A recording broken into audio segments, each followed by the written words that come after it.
प्यारे दोस्तों, आज की कहानी सुधा नाम की एक लड़की की है। सुधा एक बहुत ही आलसी लड़की थी। घर के काम करना तो दूर, वो एक गिलास पानी के लिए भी अपनी माँ पर निर्भर थी। अरे अब उठ भी जा नालायक, 10 बजे तक सोती रहती है। अरे कुछ तो घरेलू लड़कियों वाले लक्षण दिखा। सोने दो ना माँ, क्यों परेशान कर रही हो? अरे भाग्यवान, क्यों मेरी बिटिया को तंग कर रही हो? सोने भी दो इसे। लो, बाप बेटी दोनों एक जैसे हैं। देख लेना, आपकी ये लाडली ससुराल जाके हमारी नाक कटाएगी। मैं कहती हूँ अब भी वक्त है, अपनी ये आदतें सुधार ले, वरना ससुराल में तेरी सास कान खींच कर तुझे सीधा करेगी। वही तुझे सबक सिखाएगी। दुनिया में आज तक कोई ऐसी सास पैदा नहीं हुई माँ, जो सुधा चोपड़ा को सबक सिखा सके। लेकिन होनी को कुछ और ही मंजूर था। सुधा की शादी एक ऐसे घर में हो जाती है जहां उसकी सास एक रिटायर्ड पुलिस वाली थी। अब कहानी में मजा आएगा। हाँ माँ, यहाँ सब बहुत अच्छा है।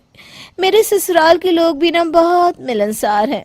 ठीक है माँ, मुझे नींद आ रही है, फोन रखती हूँ माँ। ठीक सुबह 5 बजे। अरे जल्दी उठो भाग्यवान, वरना कयामत आ जाएगी। हैं? अरे क्या हुआ? कौन सी कयामत आ जाएगी? अरे मेरी माँ आ जाएगी।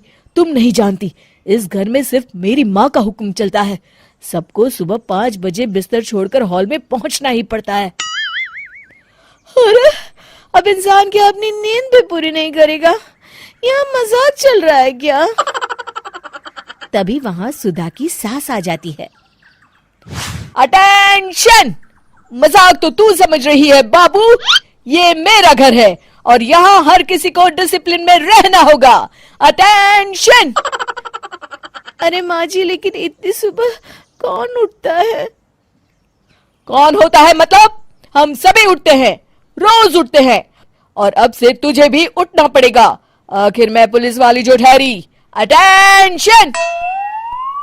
अरे माँ जी, लेकिन अब तो आप रिटायर हो गई हो ना। तो क्या हुआ? शेर कितना भी बूढ़ा हो जाए, शिकार करना नहीं छोड़ता। उसी तरह हम पुलिस वाले रिटायर होने के बाद भी अपने अनुशासन में ही जीवन जीते हैं। चलो अब बेकार की बहस बंद करो और उठकर हॉल में चलो। अभी आधा घंटा तुम सबकी परेड चलेगी। अटेंशन!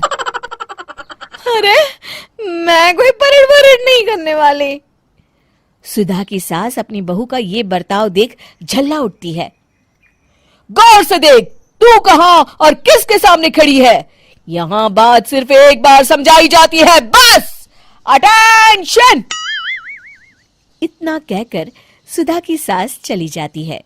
अपनी सास का ये रूप देखकर सुधा घबरा जाती है और जल्दी से उठकर बाहर चली जाती है। उस दिन से सुधा की जिंदगी बदल जाती है। हाय, थक गई मैं तो। ये घर है या जेल? कितना काम करना पड़ता है।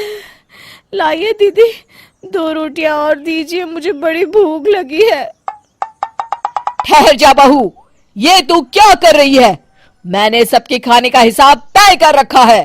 तुम 4 रोटी से ज्यादा नहीं खा सकती और ये मिर्च मसाला भी नहीं चलेगा। मेरी बहुएं एकदम फिट होनी चाहिए। अटेंशन!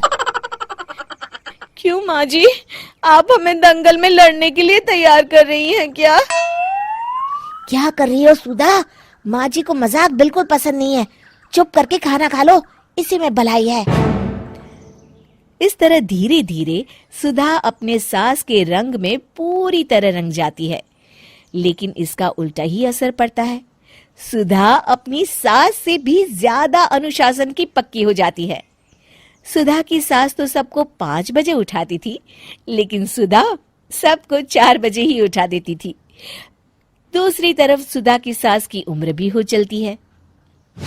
माँ जी, आजकल आप सुबह उठने में बहुत आनाकानी करती हैं। मुझे ये सब बिल्कुल पसंद नहीं है। अरे बहू, मैं तेरे हाथ जोड़ती हूँ, भगवान के लिए अब मुझे छोड़ दे। इतने सवेरे उठना और कसरत करना अब मेरे बस की बात नहीं है। माँ जी, आप मैदान छोड़ के भाग रही हैं। आप तो पुलिस वाली हैं। अटेंशन। अरे अब कहाँ की पुलिस वाली, अब तो मैं रिटायर हो चुकी हूँ। बस बहुत हो गया, अब तुम सब जैसे चाहे वैसे जिंदगी जियो और मुझे भी जीने दो। अपनी सास को गिड़गिड़ाते देख सुधा मन ही मन मुस्कुराती है। इस तरह उस दिन के बाद से सुधा के ससुराल वाले एक सामान्य जीवन जीने लगते हैं।